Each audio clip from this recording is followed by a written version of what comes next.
बिस्मिल्लाहिर्रहमानिर्रहीम। अस्सलाम वालेकुम नाज़रीन, आप यूट्यूब चैनल देख रहे हैं। मैं इमरान खान हूँ। आज का दिन बहुत इंपॉर्टेंट है और अब आप टाइम देखना शुरू कर दीजिए, क्योंकि अगले 72 घंटे पाकिस्तान की तारीख के अहम तरीन 72 घंटे होंगे। उसकी वजह यह है कि इन 72 घंटों में पाकिस्तान का फ्यूचर और इमरान खान साहब का फ्यूचर तय हो जाएगा। पीर वाले दिन से पहले पहले हर हाल में आइनी तरमीम को अंजाम देना है। इसके कुछ रीज़न्स हैं, लेकिन मैं जो अब तक के वाक़याती हक़ाइक़ हैं आपके सामने रखता हूँ। ये बहुत अहम डेवलपमेंट है। सबसे पहले फजलुर रहमान साहब से रात गए, मुलाकात ख़त्म हुई पाकिस्तान तहरीक इंसाफ की। उसके बाद वज़ीर आज़म पहुँच गए, वज़ीर ख़ारजा पहुँच गए, बिलावल पहुँच गए, सारी जितनी क़यादत है हुकूमत की वो सारे के सारे पहुँच गए फजलुर रहमान साहब की मिन्नत करने।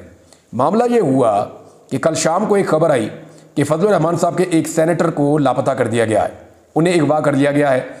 और उसके बाद जो है वो एक रद्द-ए-अमल पैदा हुआ फजलुर रहमान साहब की जमात में भी, और इस किस्म की खबरें चलाई गई कि जनाब फजलुर रहमान साहब के 2 सेनेटर या 3 सेनेटर काबू कर लिए गए हैं 5 में से। फजलुर रहमान साहब ने उसका रिएक्शन दिया। उन्होंने ये भी कहा कि अगर ऐसे बदमाशी चलेगी तो फिर बदमाशी का जवाब हम भी बदमाशी से देंगे, और उन्होंने कहा यह सिलसिला फौरी तौर पर बंद किया जाए। और फजलुर रहमान साहब ने इसके लिए 16 घंटे का टाइम दिया, और उसके नतीजे में वज़ीर आज़म खुद गए, बाकी लोग भी गए कि नहीं हम नहीं कर रहे ये।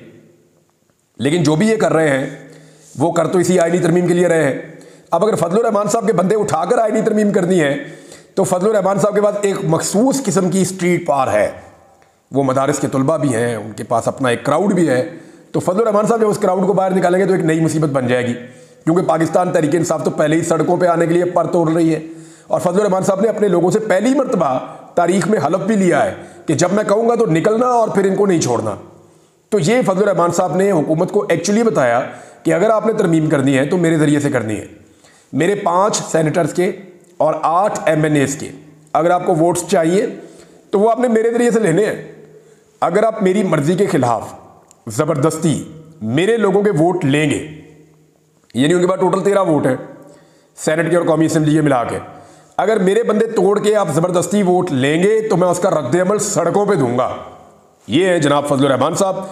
और फजलुर रहमान साहब ने कहा जी कि अभी इस पर मज़ीद मुशावरत की ज़रूरत है, और हम फौरी तौर पे किसी आइनी तरमीम को ना सपोर्ट कर रहे हैं ना वोट डाल रहे हैं। तहरीक इंसाफ से भी और बातचीत उन्होंने करनी है। दूसरी जानिब पाकिस्तान तहरीक इंसाफ ने एक बड़ा ज़बरदस्त सियासी नुक्ता उठाया। उन्होंने कहा फजलुर रहमान साहब हमारा और आपका चंद चीज़ों पर अगर इत्तफाक हो जाता है तो इट्स वेरी गुड, हम अपोजिशन हैं, हमारा जो भी इत्तफाक राय होगा, आप अपनी पार्टी के आप लीडर हैं। इसी तरह हमारी पार्टी में इमरान खान लीडर है, वो जेल में बंद है, तो हमें वो मुसव्वदा ले जाकर जो आपके और हमारे दरमियान तय पाया होगा वो इमरान खान साहब को भी दिखाना होगा, और इमरान खान साहब की इजाज़त लेनी होगी, क्योंकि हमारे भी तो बहुत बड़ी तादाद में वोटर हैं। लगभग 90 के करीब हमारे वोटर्स हैं कौमी असम्बली में, 19 हमारे सेनेटर्स हैं। जब उन्होंने वोट डालना है तो उन्होंने इमरान खान साहब की मर्ज़ी और मंशा के मुताबिक डालना है ना, ऐसे ही मुंह उठाकर तो वोट नहीं डाल देंगे वो। लिहाजा हमें भी इमरान खान साहब से मुशावरत करनी है।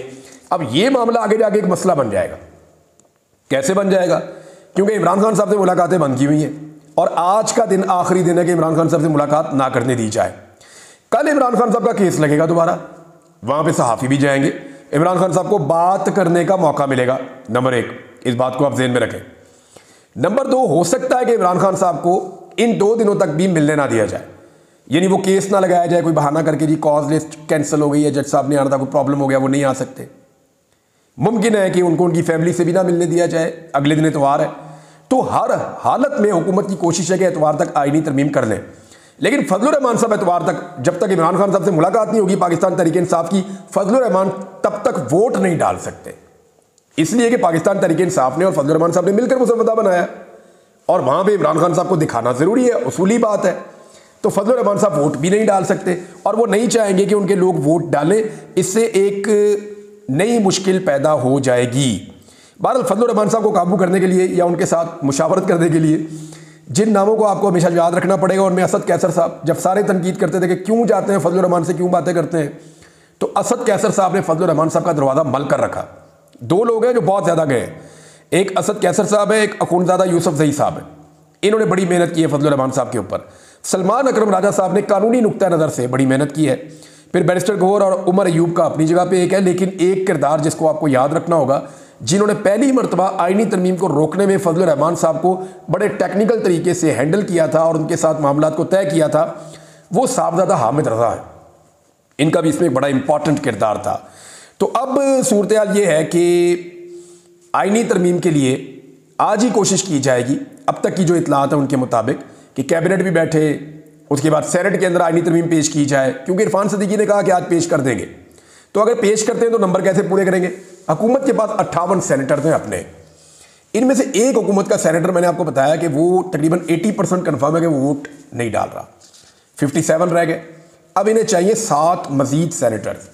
फजलुर रहमान साहब के अब तक 2 सेनेटर, दोनों का ताल्लुक बलोचिस्तान से है, वो काबू आए हुए हैं। इसी तरह जो मेंगल साहब हैं उनके दोनों सेनेटर्स को भी काबू कर लिया गया है। पाकिस्तान तहरीक इंसाफ के भी 2 से 3 सेनेटर्स काबू आ गए। तो 7 का नंबर तो पूरा है, यानी सेनेट के अंदर ये अक्सरियत शो कर सकते हैं कि 2/3 अक्सरियत हमारे पास है।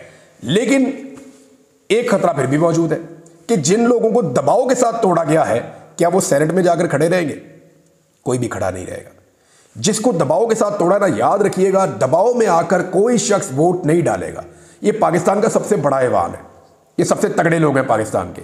ये जब सेनेट के अंदर आएंगे तो खड़े होकर, अगर तो पैसा लिया है ना, 1 अरब उठा लिया, 1 अरब 10 करोड़ उठा लिया, 90 करोड़ उठा लिए, जिन्होंने पैसा उठा लिया ना वो तो वोट डाल देंगे लेकिन रोते रहेंगे। अब 1-2 लोग ऐसे हैं, इस वक्त नाम लेना मुनासिब नहीं है, जिन्होंने ये दरख्वास्त की थी कि हम आपसे पैसे ले रहे हैं लेकिन आप हमारे ऊपर जुल्म कीजिए, हमारे ऊपर जुल्म कीजिए, हमारे बच्चों पर, हमारी फैमिली पर, हम पर जुल्म कीजिए, ताकि जब हम आपके हक में वोट डालें आईनी तरमीम के हक में, तो पाकिस्तानी अवाम का गैज़ो गज़ब हमारे ऊपर वैसे ना आए। तो मैं पाकिस्तानियों को बड़ा क्लियरली बता रहा हूं कि जो शख्स खामोशी से सर फेंक के अपनी पार्टी की मर्जी के खिलाफ वोट डालेगा इस आईनी तरमीम के लिए, आप आंखें बंद करके ये सोच लें कि वो कोई मजबूरी नहीं है। यानी शहबाज गिल, उसका भाई अंदर था कितना लंबा अरसा, आप देखें अजहर मशवानी, उसके 2 भाई अंदर थे, कितना लंबा अरसा उन्हें गायब रखा, वो तो नहीं टूटे, वो अपना काम करते रहे। बेशुमार लोग और ऐसे हैं, यानी रेहाना डार साहब के दोनों बेटों को अगवा किया गया, वो भी नहीं टूटी, वो भी डट कर खड़ी रही। तो और बहुत बेशुमार लोग हैं ना, तो ये कोई कागज के बने हुए लोग हैं कि ये फौरन टूट जाएंगे, जरा सा दबाव पड़ेगा, ऐसी बात नहीं है। पैसों के साथ ही बिकेगा जो भी बिकेगा, वोट जो भी देगा पैसों की वजह से देगा। इसके अलावा दबाव की वजह से, किसी अगवा की वजह से, किसी तशद्दुद की वजह से कोई भी वोट नहीं डालेगा। एक तो इस बात को आप कंफर्म कर लीजिए। अब अगर सेनेट के अंदर किसी तरह इन्होंने पूरा कर लिया मामला, तो फिर रोल आ जाएगा चीफ इलेक्शन कमिश्नर का। इलेक्शन कमीशन से, क्योंकि कौमी असेंबली में बंदे पूरे नहीं हो रहे, 215 बंदे हुकूमत के पास हैं टोटल मिला के, स्पीकर वोट डाल नहीं सकता, 214 रह गए। आदिल बज़ई का बेचारे का रात के प्लादे भी तोड़ दिए कोयटा के अंदर, तबाही फेरी हुई थी वहां पे, और पूरे शहर की इंतजामिया पहुंची हुई थी, और इवन इंटेलिजेंस के लोग भी पहुंचे हुए थे, और वहां पे धड़ाधड़ उनके प्लादे तोड़ रहे थे। आदिल बज़ई को जो है वो एक दौर में कोर कमांडर ने कहा था कि आप के पास सरमाया है तो कोयटा को खूबसूरत बनाते हैं, तो उन्होंने बड़ी खूबसूरत बिल्डिंग्स और प्लादे बनाए थे, वो प्लादे रात को गिराए हैं उन्होंने। तो मैंने रब्ता किया तो उनकी फैमिली ने कहा जी अब तो प्लादे भी गिर गए हमारे, अब तो हम आदिल को कहेंगे कभी भी मत टूटना, खड़े रहो। तो आदिल बज़ई जो है वो और इलियास, ये 2 बंदे, इलियास चौधरी, ये 2 बंदे और निकल गए, तो हुकूमत के पास रह गए 212 वोट। अब इनको चाहिए कितने? और 12 ही और चाहिए 224 पूरे करने के लिए।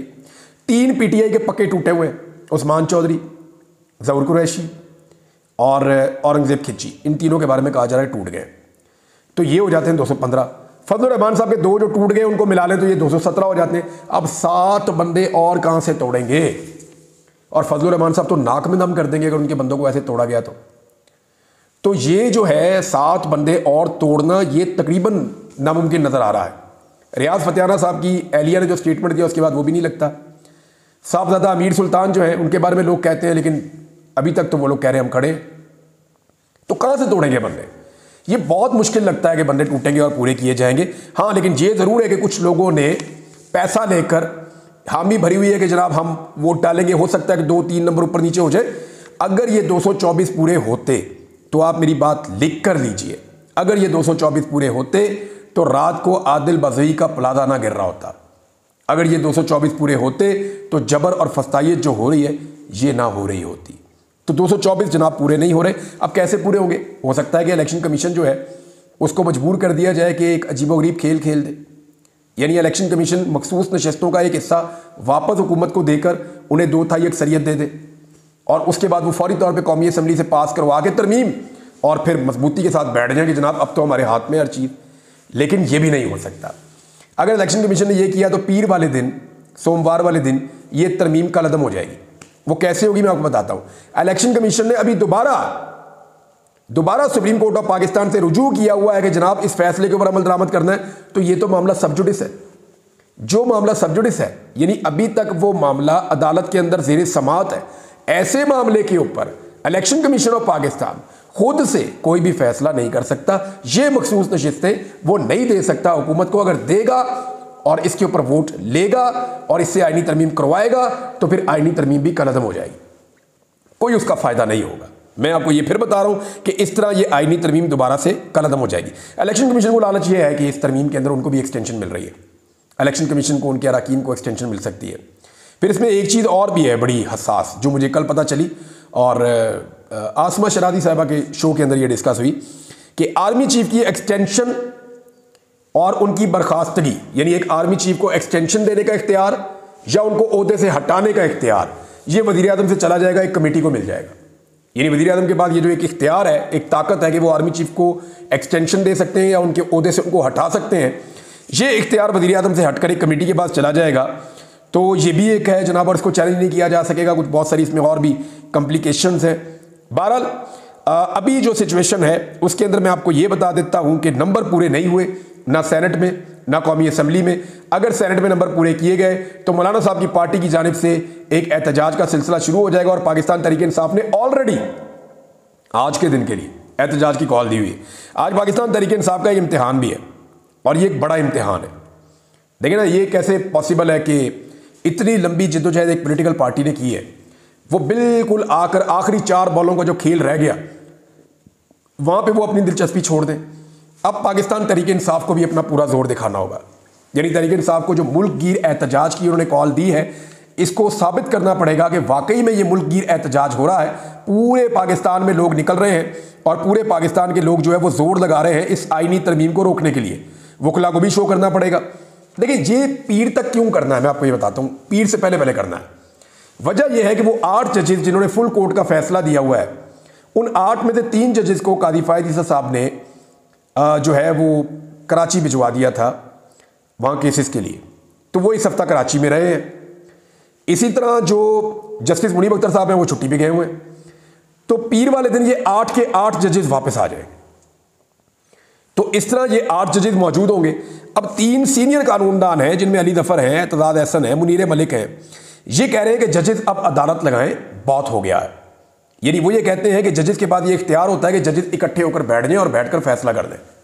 यानी इन जजेस के बाद ये इख्तियार है कि वो आएँ और आकर बैठकर देखें और वो कहें कि जी चीफ जस्टिस का नोटिफिकेशन क्यों नहीं हो रहा। फौरी तौर पे हुकूमत इस सिचुएशन के अंदर चीफ जस्टिस ऑफ पाकिस्तान का नोटिफिकेशन करे, क्योंकि 3-4 दिन बाकी रह गए हैं, मजीद ताखीर की गुंजाइश नहीं है। पाकिस्तान के अंदर एक सिचुएशन भी बनी हुई है, लोग एहतजाज भी कर रहे हैं।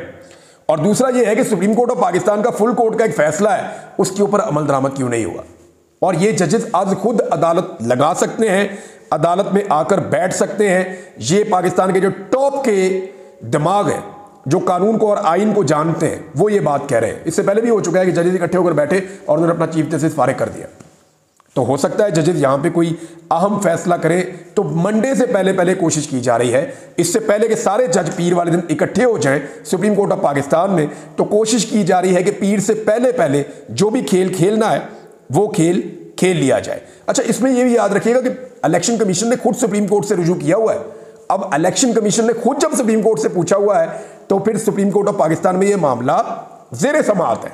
और ऐसे मामले में इलेक्शन कमीशन अगर सीटें देने की कोशिश करता है, तो इलेक्शन कमीशन जो है वो एक गैर कानूनी गैर आईनी काम करेगा। उसका खमियाजा भी इलेक्शन कमीशन को भुगतना पड़ेगा। एक और खबर मैं आपको दे देता हूं नाजरीन के हमारे 2 बड़े सीनियर बड़े अच्छे सहाफ़ी हैं। शाकिर अवान साहब हैं, ये कोर्ट रिपोर्टिंग करते हैं, सोशल मीडिया पे बड़े एक्टिव हैं और ट्विटर के ऊपर बहुत एक्टिव हैं। इनको बड़े लंबे अरसे से धमकाया जा रहा था और कहा जा रहा था कि आप सोशल मीडिया का इस्तेमाल छोड़ दें, क्योंकि ये खबरें देते थे, अदालती खबरें देते थे, हालात से आगाही देते थे, जो भी जुल्म और ज्यादती हो रही है उसके बारे में बताते थे। तो शाकिर अवान साहब के ऊपर बड़ा ज़बरदस्त दबाव था और बिलाखिर उनको उनके चैनल से निकलवा दिया गया। अब उनके पास जॉब नहीं है, ये ज्यादती की गई उनके साथ। दूसरा, समीना पाशा साहिबा, ये बड़ी अच्छी जर्नलिस्ट हैं, आप सब उन्हें जानते हैं, किसी तारुफ की मोहताज नहीं है। वो अपना सोशल मीडिया पे भी एक उनका प्लेटफॉर्म है जिसमें वो काम करती हैं, बड़ा अच्छा काम करती हैं, मेरी छोटी बहनों की तरह। मेरा एक बड़ा अच्छा उनके साथ एक रिलेशन भी है, एक ताल्लुक़ है उनसे। तो समीना पाशा साहिबा को भी उनकी जॉब से निकाल दिया गया है। आप सबसे गुजारिश है कि इन दोनों को सपोर्ट करें, इन दोनों को सपोर्ट करें।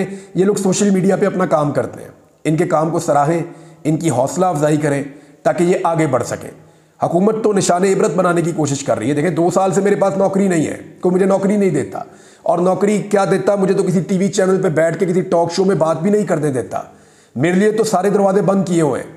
लेकिन मैं अपना कतारसिस या जो अपनी इंफॉर्मेशन है या जो मेरे अंदर एक वो जर्नलिस्ट जो रहता है, वो मामला मैं आपके सामने यहाँ पे सोशल मीडिया के जरिए रखता रहता हूँ। आप सबका बहुत शुक्रिया कि आप सुनते हैं, मुझे बर्दाश्त करते हैं। तो मेरी ये गुजारिश है कि आप इन लोगों को जिनकी नौकरियां जा रही हैं, इनको ज़रूर सोशल मीडिया के प्लेटफॉर्म्स के ऊपर सपोर्ट करें। ये लोग कीमत किस बात की चुका रहे हैं? इस बात की कि ये सच बोलते हैं। अभी इनको बहुत दबाया गया, धमकाया गया, ये जो बच्चों का एहतजाज था इस मामले में, लेकिन इन्होंने हुकूमत की बात नहीं मानी। अब इनकी नौकरियां चली गई हैं। अब हुकूमत ने एक और काम भी कर दिया कि पंजाब में 3 दिन तक तालीमी इदारे बंद रहेंगे। मैं इनकी हैंडलिंग पे हैरान हूं। ये ऐसी अजीबोगरीब हुकूमत है, इनको समझ ही नहीं आती कौन सा मामला कैसे हैंडल करना है। यानी पहले एक छोटे से वाक़े को एक कॉलेज में एहतजाज हो रहा था ना, तो उस कॉलेज के अंदर उसको रिजॉल्व किया जा सकता था, बच्चों को यकीन दिलाया जा सकता था। वो इतने अच्छे तरीके से गया, जो एजुकेशन मिनिस्टर है, इतने साफ सुथरे तरीके से उसने बच्चों को भी हैंडल किया, कॉलेज को भी हैंडल किया, मामला ठीक किए, और पकड़ के सारा मामला ख़राब कर दिया कि जी हमारे हाथ में हथौड़ा है, हमने हर काम ठोक के करना है, हमने हर एक को मारना है, हर एक को फेंटी लगानी। पता नहीं क्या फस्तायत की इनको आदत पड़ गई, अपने ही बच्चों को मार रहे हैं, अपने ही बच्चों को मार रहे हैं। 250 बच्चा उठा के जो है वो गिरफ्तार कर लिया इन्होंने, और कह रही जी और भी गिरफ्तार करेंगे। तो बच्चों ने भी तेजनी का नाच नचाया हुआ है, वो भी लड़ रहे हैं हर जगह पे। तो बच्चों की बात सुने, ये हमारे अपने बच्चे हैं और वो राइट मांग रहे हैं, इसको अप्रिशिएट करें कि चले उनकी इंफॉर्मेशन गलत हो सकती है, लेकिन वो एक अच्छे कॉज के लिए निकले और खड़े हो गए। उनको अप्रिशिएट करें और उनके साथ बैठें, उनसे बात करें। लेकिन वही हसीना वाजिद वाला रवैया, हसीना वाजिद भी यही सारी ऐसी बातें करती थी जैसे ये वाली हुकूमत कर रही है, नौजवानों के बारे में, बच्चों के बारे में। बहरहाल ये इस इशू के ऊपर मैं दोबारा बात करूंगा, इन्फॉर्मेशन जो होगी वो आपके साथ शेयर करूंगा। लेकिन मियां नवाज शरीफ साहब ने कमाल काम कर दिया, ज़बरदस्त किस्म का। ये मैं आपको खबर पहले पढ़ के सुनाता हूँ ताकि आपको आइडिया हो कि मियां साहब ने कारनामा क्या किया है। पाकिस्तान से ज़्यादा मियां साहब को जो है ना वो भारत का दर्द उठता है। इंडिया के सहाफ़ियों को साथ बैठाया और बैठा के मियां साहब क्या कह रहे हैं ज़रा सुने। नवाज शरीफ साहब ने पाकिस्तान और भारत को तल्ख मादी पीछे छोड़कर आगे बढ़ने की तजवीज़ दी और कहा कि पाकिस्तान की जो इजाफी बिजली है वो भारत को हम बेचना चाहते हैं, भारत को हम बेचेंगे। और उसके बाद उन्होंने कहा नवाज शरीफ साहब ने कि हम भारत को सस्ती बिजली बेचने के मैं हक में हूं और ये ज़रूर करना चाहिए। अब सुन लें जनाब, भारत में बिजली का रेट पाकिस्तान से कम है और नवाज शरीफ साहब भारत को सस्ती बिजली देना चाहते हैं और पाकिस्तानियों को महंगी बिजली देना चाहते हैं। ये जो इजाफी बिजली पैदा हो रही है ना पाकिस्तान में, ये कारखाने मियाँ साहब नहीं लगाए थे। सारी दुनिया बता रही थी मियाँ साहब इतनी बिजली नहीं चाहिए, और मियाँ साहब हमारी ज़रूरत जो है वो मैक्सिमम 25,000 भी नहीं जाती। हमारी बिजली प्रोवाइड करने की सलाहियत 20-22 हज़ार से ऊपर नहीं है। मियाँ साहब ने 43,000 मेगावाट के मनसूबे लगा दिए पाकिस्तान में। कमीशन धड़ाधड़ बन रहे थे, धड़ाधड़ मनसूबे लग रहे थे और अजीबोगरीब किस्म के मनसूबे लगाए जिनका बोझ कौम आज उठा रही है। 2100 अरब रुपया हम इस साल का सिर्फ कैपेसिटी पेमेंट दे रहे हैं, जो बिजली कभी नहीं बनी उसके पैसे हम देंगे। कैपेसिटी पेमेंट हम दें, महंगी बिजली हम खरीदें, इजाफी बिजली मियाँ नवाज शरीफ बनाए और बना के इजाफी बिजली बांटे अपने दोस्तों को इंडिया में कि जनाब इंडिया को हम सस्ती बिजली देंगे। यानी इंडिया को बिजली देंगे सस्ती सब्सिडी के ऊपर और पाकिस्तान में देंगे महंगी, और कैपेसिटी पेमेंट भी पाकिस्तानी देंगे। क्यों? क्योंकि उन्होंने आपको वोट डाला। किस बात का बदला ले रहे हैं पाकिस्तान से? पता नहीं, मेरी समझ से बाहर है। ये खानदान पाकिस्तानियों का दुश्मन है मेरे ख्याल में। एक अजीबोगरीब ही इन्होंने काम कर दिया। इंडिया को देंगे सस्ती बिजली, ये लिखा हुआ है, जियो पे लिखा हुआ है यार, मैं अपने से नहीं कह रहा, जियो टीवी ने लिखा है कि जनाब मियाँ साहब कह रहे हैं इंडिया को सस्ती बिजली देनी है, पाकिस्तानियों को महंगी बिजली देनी है। यही हो रहा है ना, पाकिस्तान को देंगे महंगी बिजली, पाकिस्तानी ही देंगे कैपेसिटी पेमेंट। 2100 अरब रुपया सालाना हम भरे अपनी जेब से और सब्सिडी के ऊपर सस्ती बिजली मिले भारत को। और वो इसलिए कि जनाब ने अपने शौकों के अंदर ज्यादा बिजली पैदा कर ली है और वो अब भारत को सस्ते दामों देना चाहते हैं। शाबाश, ये है जनाब मियाँ साहब की हकीकत और ये है उनके दिल के अंदर दर्द दिल इंडिया के लिए। अब तक के लिए इतने, अपना ख्याल रखिएगा, अपने चैनल का भी। अल्लाह हाफ़िज़।